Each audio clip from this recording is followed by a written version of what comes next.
할렐루야.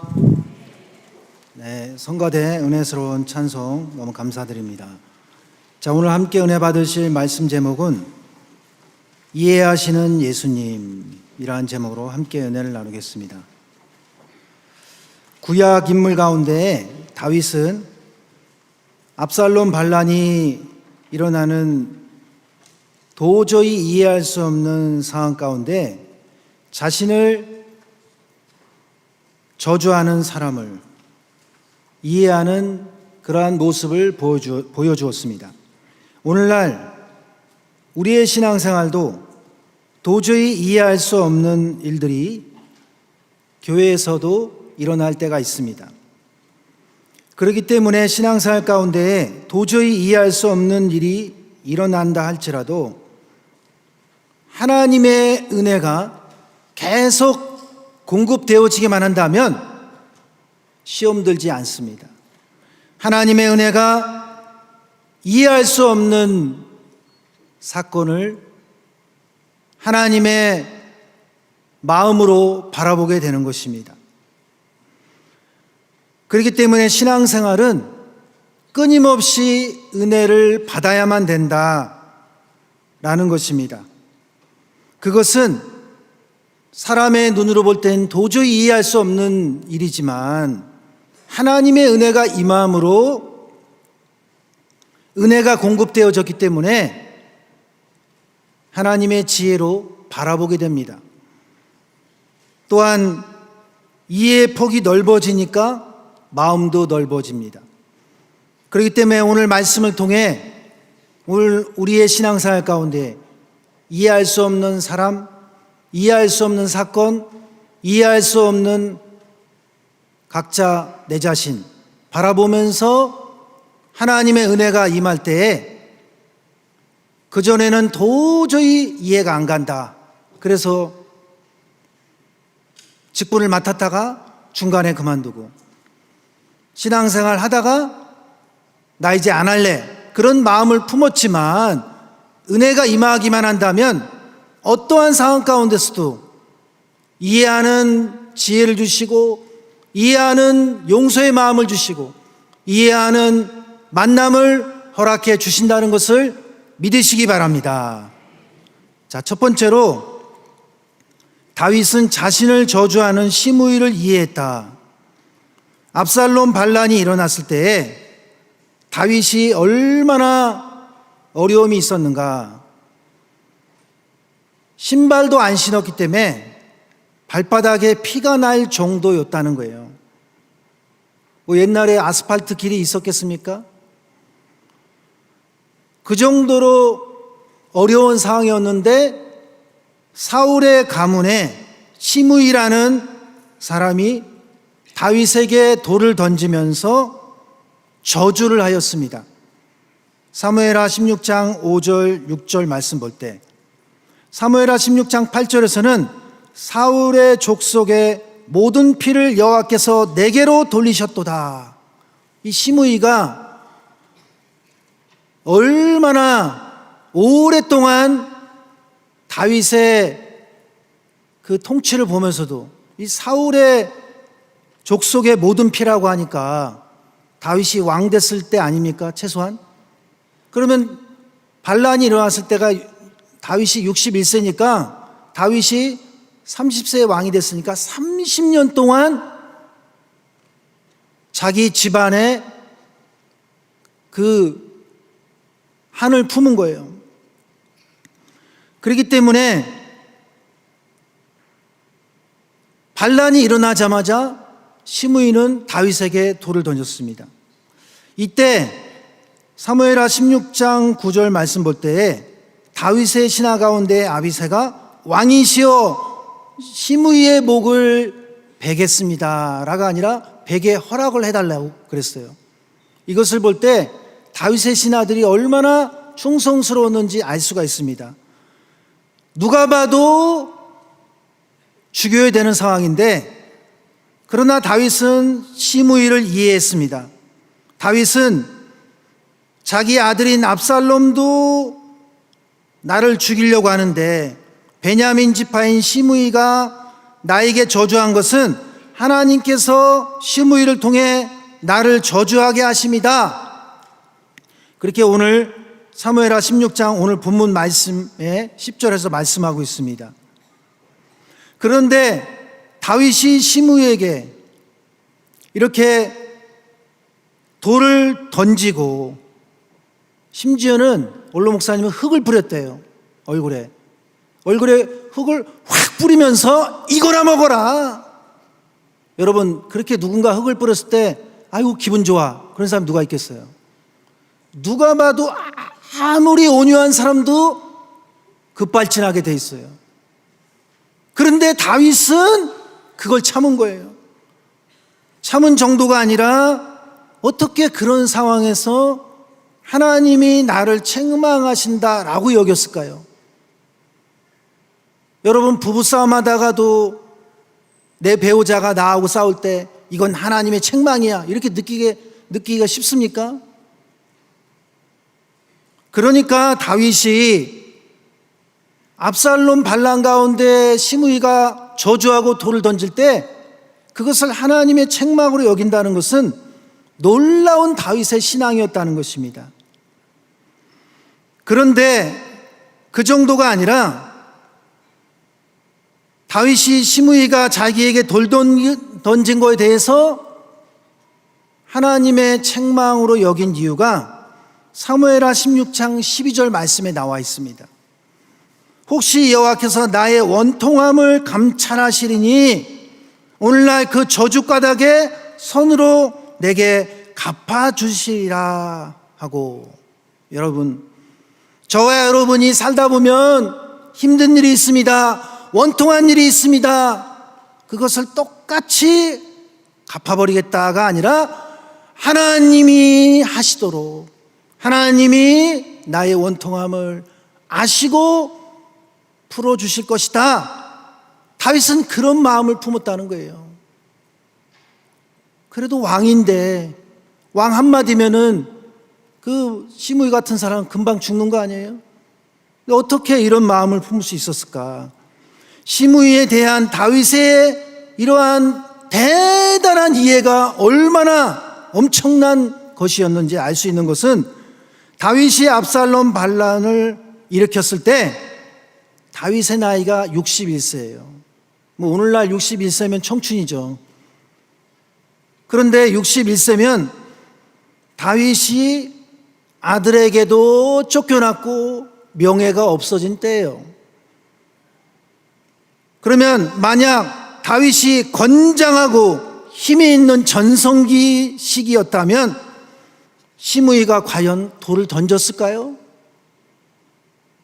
가장 약점을 이용해서 저주하고 흙을 뿌리고 30년 동안 품은 마음을 이렇게 표현했다는 것, 그것은 그만큼 시므이라는 사람이 너무나 악했다는 거예요.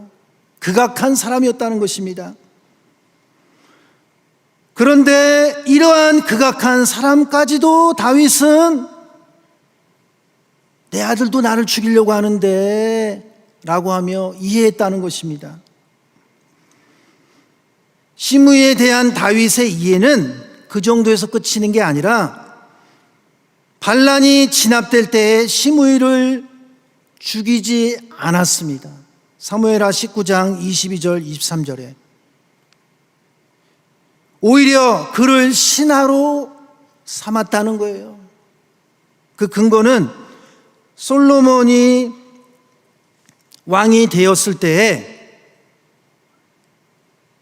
자기 아버지를 저주했던 시므이를 따로 관리했다는 것으로 알 수가 있습니다. 솔로몬은 시므이를 항상 가까이 두고 있었어요. 물론 지켜보는 입장이었지만 다윗 왕도 이 시므이에 대해서 예의주시하라 예언을 했어요. 근데 죽이지 않았고 신하로 썼다는 거예요. 왜 그러냐? 다듬기 위해서, 선한 신하로 만들기 위해서. 왕상 2장 36절 보면 왕이 보내어 시므이를 불러서 이르되 너는 예루살렘에서 너를 위하여 집을 짓고 거기서 살고 어디든지 나가지 말라. 솔로몬은 이렇게 왕이 되자마자 시므이에게 주거 제한을 명령했습니다. 너는 교회를 떠나지 마. 다른 지교회도 가지 마. 그런 거예요. 그러면 솔로몬 왕이 왜 시므이에게 예루살렘을 떠나지 말라 그랬을까요? 시므이를 가까이 두고서 충성된 사람, 진실된 사람으로 다듬기 위해서다. 이렇게 원로 목사님 말씀해 주셨습니다. 솔로몬 왕은 시므이가 죄인이었기 때문에 자기 아버지 다윗을 저주한 사람이기 때문에 낙인을 찍어서 언젠가는 죽일 수 있었는데 그러지 않았습니다. 그런데 문제는 이 시므이가 문제예요. 3년이 지나니까 솔로몬 왕과 언약한 거를 홀라당 다 까먹어버렸어요. 그래가지고 벗어나면 안 되는데 예루살렘을 벗어났어요. 그 이유가 뭐냐? 자기 몸종 2명이 있는데 몸종이 있을 정도면은 뭔가 직책이 있었다는 거 아니겠습니까? 그 몸종이 도망간 거예요. 그래가지고 씩씩거리고 잡아왔어요. 다시 돌아온 거예요. 아예 솔로몬 왕을 배신한 게 아니에요. 이건 뭐냐? 시므이가 솔로몬 왕과 언약 맺은 것을 소홀히 여겼다라는 거예요. 그리고 이기적이었다라는 거예요. 자기 부하가 도망가는 건 씩씩거리고 자기 관련된 일에 있어서는 예민하고 민감하고 정작 자기가 왕과의 언약 맺은 건 까먹은 것입니다. 솔로몬 왕이 한 달에 한 번씩, 1년에 한 번씩 너 도망가지 마 그런 말 안 했기 때문이겠죠. 그랬기 때문에 왕상 2장 39절 40절 말씀 볼 때 솔로몬 왕이 시므이를 잡아왔고 44절에서는 솔로몬 왕이 시므이를 죽여버리게 되었습니다. 시므이는 예루살렘을 떠나는 순간이 하나님을 배반하는 순간이었다는 것을 몰랐습니다. 이해하지 못하면 남을 욕하게 되어 있습니다. 내가 싫은 사람에 대해서 이해가 안 가면 상대도 하지 않습니다. 그렇기 때문에 여러분, 신앙생활 하면서 어떤 기도가 중요하냐?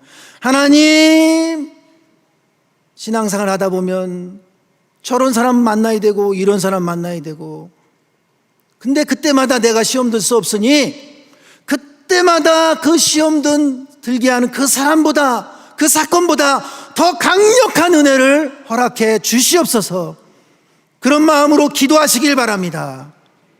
그러지 않고서는요, 신앙생활 끝까지 붙어 있기에는 시험 들 수밖에 없는 일들이 계속 생기기 때문입니다. 아니, 끝까지 남았는데 마음이 강팍해요.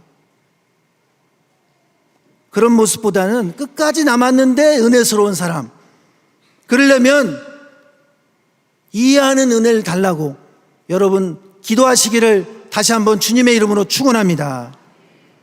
이와 같이 신앙생활 가운데 이해가 될 정도의 은혜를 받으면 절대로 복수하지 않습니다. 또 이해가 되면 아, 그랬구나, 그런 마음을 갖는 거예요. 그러므로 우리는 다윗과 같이 도저히 이해할 수 없는 상황 가운데 진심으로 이해하는 특별한 은혜를 받는 성도가 되게 해달라고 여러분 기도하시고 맡기시고, 하나님 은혜 손길에 내 마음을, 우리 각자 마음을 하나님께서 지켜달라고 기도하시기를 바랍니다. 두 번째로, 다윗은 반란을 일으킨 압살롬을 이해했다. 성경을 볼 때 압살롬은 반란을 일으키면서 많은 사람들이 보는 가운데 후궁과 동침을 했다고 사무엘하 16장 22절에 말씀했습니다.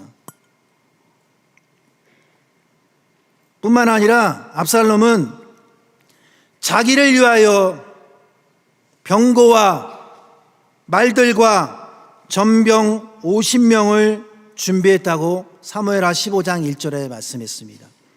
신앙생활이 하나님을 위하여가 아니라, 말씀을 위하여, 교회를 위하여가 아니라 자기를 위해서. 사무엘하 18장 18절에서는 자기를 위해서 비석도 세웠다. 압살롬이 얼마나 자기에 도취된 사람인지 알 수가 있습니다. 사무엘하 15장 6절에서는 이스라엘 백성의 마음을 도적질했다. 이렇게 압살롬은 다윗의 입장에서 볼 때 극악한 사람이었습니다. 그러나 이러한 반역자 압살롬을 다윗은 이해했다는 것입니다. 도저히 이해할 수 없는 내 아들이지만, 근데 이해하는 마음을 하나님이 허락해 주시니까 이해했다는 거예요. 여러분, 영어로 이해하다가 무슨 뜻입니까? 언더스탠드. 이 언더스탠드를 두 단어로 하면 뭐예요? 언더 플러스 스탠드. 아래 있다 이 뜻이에요. 아래 서 있다. 그러니까 도저히 이해가 안 가는데 은혜를 받으니까 아 그랬구나. 자, 따라해 보세요. 아 그랬구나. 중요한 건 억양이에요. 아 그랬구나 이게 아니라, 예? 다시 한번 아 그랬구나. 여러분, 남편이 도저히 이해가 안 가는데 아 저렇게 살아왔으니까 그랬구나. 대화할 때 여러분, 또 그랬어? 그게 낫겠어요? 아니면은 공감하는 자세로 아 그랬구나. 여러분, MBTI 중에 서로 충돌되는 성격이 있어요. 많이 있는데 대표적인 게 공감을 잘하는 F, 공감보다는 이성적으로 생각하는 T. 서로 대화를 합니다. 숲속을 걸어가면서 야 산소가 이렇게 맑고 야, 기분이 좋구나. 그 소나무 아래 숲속을 걸어가는데 와 피톤치드가 많이 나오는구나. 그랬더니 F가 그런 거예요. 그랬더니 T가 야야 무슨 피톤치드는 편백나무에서만 나와. 공감이 안 되니까 그걸 과학적으로 분석하고 그런 것이 아니라 기분이 상쾌하다, 공기가 맑다 그 뜻이에요. 그러니까 도저히 이해할 수 없는 성격이 만나서 우리가 부부가 됐잖아요. 그러니까 서로 틀린 게 아니라 다른 건데 이해가 안 가니까 오해가 생기는 거죠. 이해가 안 가니까 다른 걸 인정하는 게 아니라 틀리다. 나는 맞고 상대방은 다 틀렸다. 고집 셀수록. 우리가 그런 사람이 되면 되겠습니까? 그럴 수도 있겠구나. 그런 공감하는 오늘 우리의 마음이 하나님의 은혜가 임할 때 그런 마음이 된다는 것입니다. 그렇기 때문에 내 마음으로는 내가 지금까지 살아온 바로는 도저히 이해가 안 가지만 하나님의 은혜가 임할 때 아 그럴 수도 있겠구나. 혹은 시험 들 수밖에 없는 내 마음이 은혜의 마음으로 바뀌는 그러한 역사가 일어나게 해달라고 여러분 또 기도하시기를 주님의 이름으로 축원합니다. 그러면 다윗이 압살롬에 대해서 이해했다는 그 구체적인 내용이 뭐냐? 사무엘하 16장 11절 말씀 볼 때 압살롬이 죽었을 때 압살롬을 죽이는 과정에서 나타났어요. 먼저 반란이 일어났을 때 또 아비새와 모든 신부에게 이르되 내 몸에서 난 아들도 내 생명을 해하려 하거든. 이건 뭡니까? 권력이 그만큼 무섭다라는 거예요. 권력에 미치면 아버지도 없고 아들도 없고 부자관계인데 원수가 되잖아요. 그런데 적어도 다윗은 권력에 미치지 않았다라는 거죠. 내 아들도 나를 죽이려 하거든. 권력에 미치니까 그랬구나. 그런 마음을 가진 거예요. 그래서 사무엘하 18장 5절 볼 때 다윗은 압살롬을 잡을 때 잔인하게 죽여라 그러지 않았어요. 너그럽게 대해라. 정확하게 하면 너그럽게 대접해라. 생포해라 그 뜻이에요.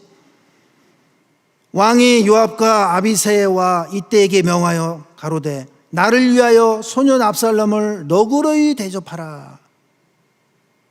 그러나 사무엘하 18장 14절 15절 보니까 요압이 가로되 나는 너와 같이 지체할 수 없다 하고 손에 작은 창 셋을 가지고 가서 상수리 나무 가운데서 아직 살아있는 압살롬의 심장을 찌르니 요압의 병기를 맡은 소년 열이 압살롬을 에워싸고 쳐 죽이니라. 10명이 찔렀으니까 얼마나 잔인한 거예요. 그러니까 이해하는 마음이 조금도 없었던 요압은 왕이 명령했는데 거역하고 죽인 거 아닙니까? 아무리 봐도 요압의 성격이 T였던 것 같아요. 강력한 T. 일할 때 이 T가 발동되면요 앞뒤를 안 가려요. 상대방이 기분 나쁘던 뭐하던 하고 싶은 말 하고 무조건 그 일만 성취돼야 돼요. 그러니까 사실 교회는 은혜가 임해서 내가 일할 때는 어느 정도 일을 해야 되니까 T가 되지만 인간관계는 공감도 하고 이해도 하고 저와 여러분이 그러한 성품으로서 하나님의 넓은 마음, 지혜의 마음이 허락되었고 앞으로도 그런 성도로 살아가신다는 것을 믿으시기 바랍니다.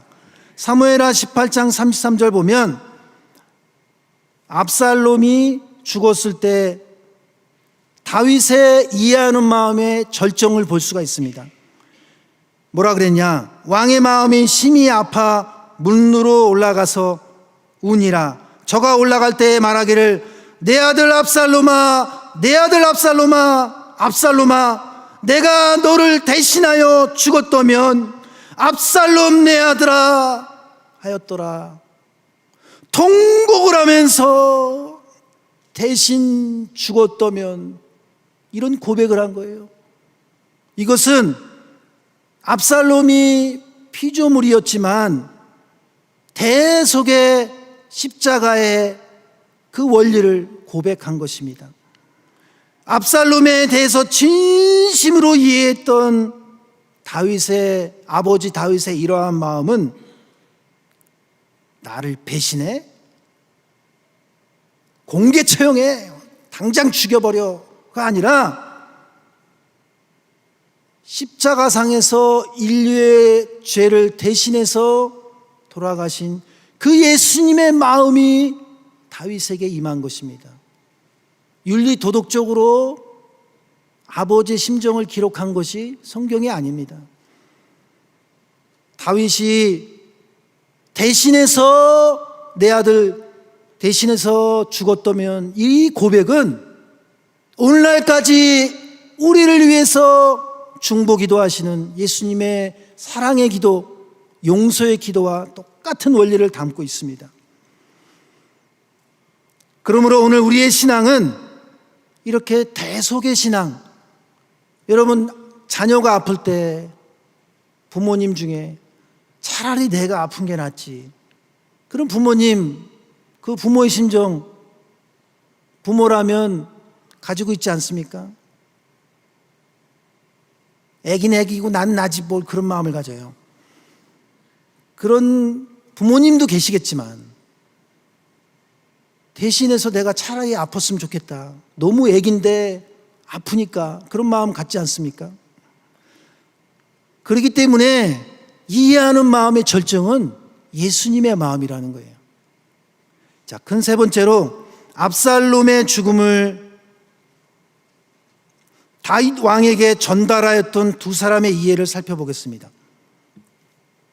압살롬 반란에서 압살롬이 죽었을 때 그 소식을 전했던 사람이 두 명이 있었어요. 누구냐? 아히마스와 구스 사람. 근데 이 두 사람이 서로 압살롬에 대한 이해가 달라도 너무 달랐습니다. 먼저 아히마스는 제사장 사독의 아들이었는데 압살롬의 죽음에 대해 요압 장군에게 장군이시여 제가 가겠습니다 그런 거예요. 그러니까 요압 장군이 아무리 티 같은 성격이라도 이때만큼은 공감을 했어요. 누구의 마음을? 다윗 왕의 마음을. 너 그거 왕 앞에 가서 얘기해봐야 아무리 반역자지만 아들이야 아들. 왕의 아들 죽은 소식을 왕한테 전하는데 뭐 너가 왜 가려고 그래? 가지마 했는데 이 아히마스는 그거 관심이 없어요. 그냥 내가 이 깊은 소식을 민족에게 전하겠다. 내가 복음을 전하는 강사가 되겠다. 그런 식이었어요. 그래서 구스 사람보다 늦게 출발했는데 얼마나 머리가 잘 돌아갔는지, 지름길로 갔어요. 얼마나 뛰어갔는지 내가 더 빨리 가야지 그런 마음이었다는 거예요. 그래서 먼저 도착했는데 왕이 어떻게 됐냐 하니까 아무 말도 못했어요. 바보같이. 근데 구스 사람은 이름도 안 나와요. 무명의 이름이 구스 사람인데 이 사람은 반란을 일으켰지만 압살롬이 다윗 왕의 아들이었다는 그 부모의 심정으로 소식을 전하러 간 거예요. 그래서 슬픈 마음으로 울면서 왕의 심정으로 어떻게 이럴 수가 있는가? 왜 그러냐? 이해하는 마음이 임하니까. 그랬기 때문에 사무엘하 18장 32절에서 왕이 구스 사람에게 묻되 소년 압살롬이 잘 있느냐? 그놈 잘 있느냐? 죽었냐? 이게 아니라 이게 부모의 심정이에요. 속색이지만 내 아들이 경찰서에 갔을 때 그놈 잘 됐다. 그건 사실은 부모의 심정이 아니에요. 너무나 가슴 아프고 안타까운 마음이 부모의 심정입니다. 이러한 구스 사람의 마음은 찢어지는 부모의 심정으로 압살롬의 죽음을 슬퍼하면서 다윗 왕 앞에 갔습니다. 그래서 사무엘하 18장 32절에서 구스 사람이 대답하되 내 주 왕의 원수와 일어나서 왕을 대적하는 자들은 다 그 소년과 같이 되기를 원하나이다. 얼마나 지혜롭게 대답을 했어요. 직접적으로 그놈 완전히 잔인하게 죽였습니다. 이런 말 하나도 없잖아요. 다윗 왕도 죄를 범하지 않도록 왕이시여 너무 슬퍼만 하지 마세요. 민족의 반역자예요. 그런 뜻이 담겨 있지 않습니까? 어떤 이야기든지 어떤 일이든지 충분히 이해하는 것과 반 뺏기 이해 못하는 것과 그 일이 진행되는 과정이 달라요. 결과가 다를 수 있어요. 그 사람과 대화하는 내용이 다를 수가 있어요. 이해는 10%밖에 못했는데 들은 얘기로 너가 그랬다며 상처밖에 없습니다. 충분히 이해하는 마음으로 구스 사람과도 같이. 그러니까 압살롬 반란이라는 도저히 폐륜적인 사건이 성경에서 일어났을 때에 하나님의 은혜가 끊임없이 누군가에게는 풀어주고 이해해주고 찾아가고 그런다는 거예요. 오늘날도 평광성도에게 나쁜 일은 일어나고 있는데 내 귀에 들려오고 있는데 거기서 멈추지 마라. 네가 소화를 해라. 끊임없이 은혜를 받아야 된다. 그래도 기도해야 된다. 그것이 하나님의 메시지라는 거예요. 이제 말씀을 정리하겠습니다. 다윗의 이해는 십자가 지신 예수님의 마음과 같다. 예수님의 십자가에서 첫 번째 기도가 용서의 기도입니다. 용서의 기도는 오늘 본 말씀 볼 때 자기 아는 것을 알지 못함이니이다. 몰라서 그랬습니다. 부모의 심정으로. 이건 두 강도만을 위한 기도가 아니라 그 전에 인류가 지은 죄, 그 당시에 지은 죄, 오늘날까지 지은 모든 죄를 품고 기도하신 것입니다. 이것은 마치 로마서 3장 25절에 지은 죄를 간과하심으로, 간과가 뭐예요? 지나친다는 거예요. 우리가 죄질 때마다 하늘에서 카톡이 옵니까? 문자가 와요? 전화가 와요? 너 죄 졌지? 연락이 옵니까? 하나님이 우리의 죄를 모른 척할 때가 얼마나 많았어요. 도저히 이해할 수 없는 상황 가운데 십자가에서 기도하신 예수님의 기도는 오늘날까지 죄 지은 전 인류를 이해하시는 기도였습니다. 이러한 예수님의 십자가상에서의 용서 기도는 몇만 년이 지나도록 죄 지은 인류를 품는 효력이 있으며 지구가 완전히 박살나는 그 힘보다 더 강력한 효력이 있는 기도다. 이렇게 원로 목사님 말씀해 주셨습니다. 예수님의 십자가상의 그 고통 가운데 이해하신 그 표현, 아버지, 그 아버지라는 단어 속에는요, 아버지 저 도저히 못 찾겠습니다, 그런 게 아니었다는 거예요. 아버지 그 마음 속에는 평상시에 하나님과 기도 생활하는 영교가 있었기 때문에 아버지라는 단어도 표현할 수 없을 정도로 고통스러웠다는 거예요. 그래서 이러한 고통 가운데 용서하신 기도는 많은 사람들을 변화시켰습니다. 예를 들어서 요한복음 19장 34절 볼 때 예수님의 옆구리를 창으로 찌른 로마 군병 한 사람 이름이 롱기누스예요. 롱기누스. 이 롱기누스가 태어날 때부터 한쪽 눈이 없는 애꾸 눈이었어요. 근데 이 애꾸 눈에 롱기누스가 예수님의 옆구리를 찌른 순간 예수님의 피가 튀어가지고 자기 애꾸 눈에 들어갔어요. 근데 그 순간 수십 년 동안 안 보이던 눈이 떠진 거예요. 그래서 그 후로부터 롱기누스는 생각하게 되고 돌이키게 되고 회개하게 돼서 전해져 내려오는 역사적 이야기에 의하면 회개했다. 아니 그 정도가 아니라 제자가 되어서 평생을 핍박을 받고 나중에 감옥까지 가게 됐다. 그렇게 역사적인 기록에 말씀하고 있습니다.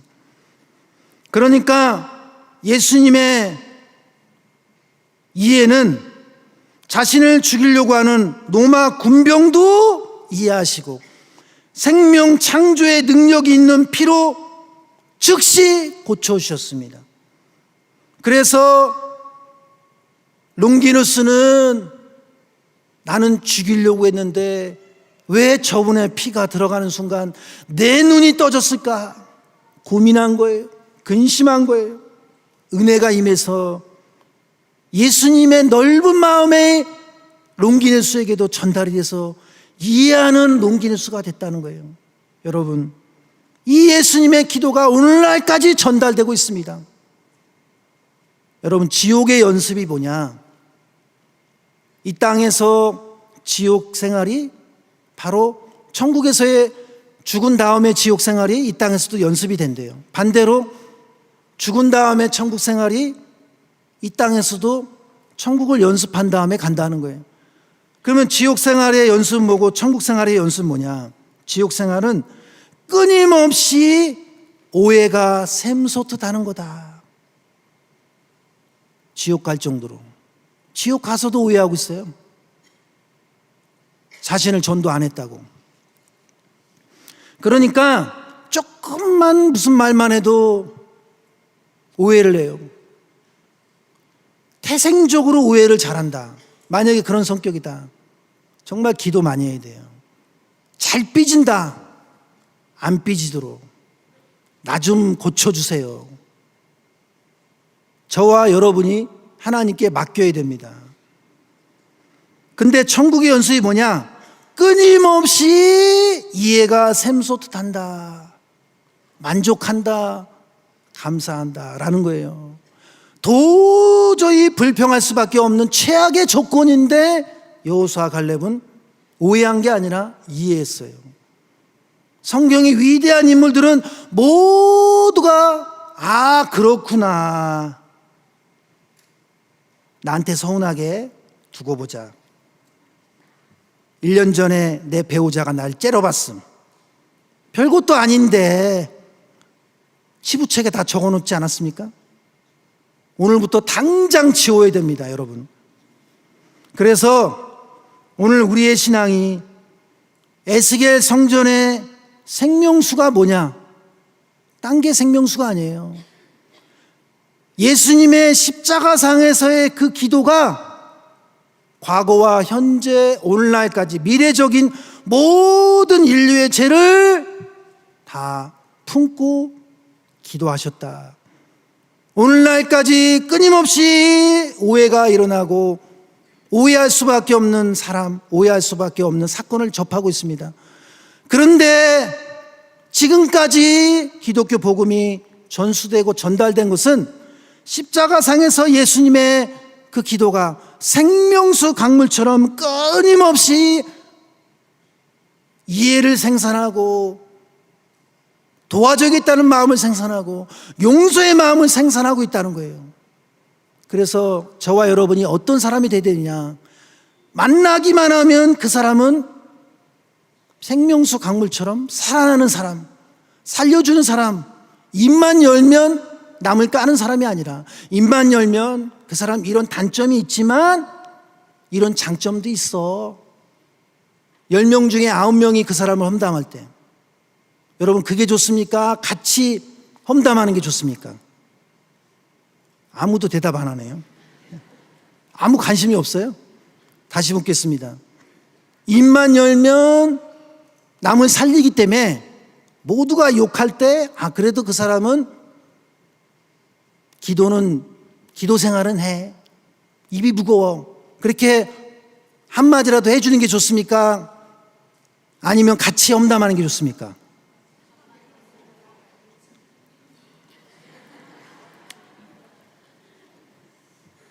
저와 여러분이 어떤 사람이 되어야 되느냐. 제가 성격이 N이라서 그런지 몰라도 항상 그런 상상을 해요. 우리 교회는 정문에 들어서는 순간 오기만 해도 행복한 교회다. 아멘. 우리가 그것을 더 잘 느낄 때가 있었죠. 2년 전에 7월 1일 날, 8월 1일 날. 그랬어요, 안 그랬어요?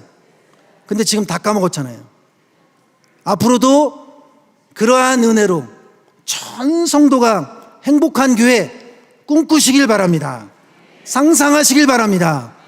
모두가 N이 되시길 바랍니다. 그러므로 오늘 주실 말씀을 통해서 누군가는 오해하고 있지만 그 오해보다 그 오해를 완전히 무너뜨릴 만큼 강력한 하나님의 사랑이, 하나님의 강력한 은혜가 우리 교회에 앞으로 임하게 되므로 어떠한 사단에 무너뜨리려고 하는 작전이 있다 할지라도 조금도 흔들리지 않는 성도, 조금도 흔들리지 않는 우리 교회가 된다는 것을 믿으시기 바랍니다. 그러기 위해서 강력한 은혜가 임하는 예수님의 생명수 강물과 같은 예수님의 이해가 우리 교회를 완전히 넘쳐흐르는 축복된 생수의 축복이 허락된다는 것을 믿으시기를 주님의 이름으로 축원합니다. 기도하겠습니다. 살아계신 아버지, 오늘 우리에게 이렇게 도저히 이해할 수 없고 용서할 수 없는 그러한 사건, 그러한 만남, 그러한 나라적인 상황, 교회적인 상황 가운데 지금까지 우리를 이해시켜 주시고 맞춰 주시고 지금까지 신앙을 유지할 수 있도록 축복 주셨사오니 진심으로 감사드리옵나이다.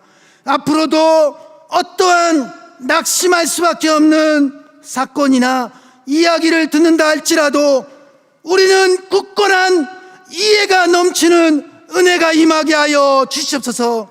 어떠한 상황 가운데서도 더 강력한 하나님의 이해가 생명수 강물처럼 역사되게 하여 주시옵소서. 그렇게 될 줄로 믿사옵고 사랑 많으신 예수 그리스도의 이름으로 감사드리옵나이다. 아멘.